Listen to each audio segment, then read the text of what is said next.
Tuesday evening 5:40 இருக்குங்க. திடீர்னு பார்த்தா அப்படியே இருண்டுக்கிட்டு காத்தடிச்சது. மழை லைட்டாக வர மாதிரி இருந்தது. நம்ம ஊரில் மழை வந்தாலே கரண்ட் போயிடும். நைட்டுக்கு சட்னி வேறு அரைக்கணும் இல்லைங்களா?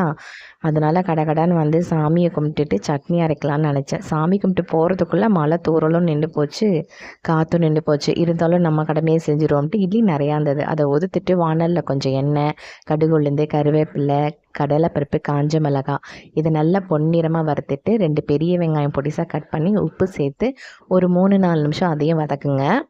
அதுக்கப்புறமா நம்ம உதுத்து வச்சுருக்க இட்லியை நல்லா போட்டுட்டு மஞ்சத்தூள் போட்டு சிம்மில் வச்சு ஒரு 10 நிமிஷம் நல்லா கிளறி கொடுத்தீங்கன்னா சூப்பரான இட்லி உப்புமா ரெடிங்க.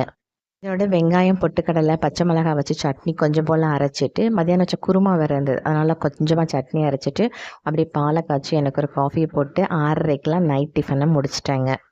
இப்படி சீக்கிரமாக சாப்பிட்றதுனால வெயிட் லாஸ் பார்த்திங்கன்னா ரொம்ப கடகடன்னு ஆகுது. ட்ரை பண்ணி பாருங்கள்.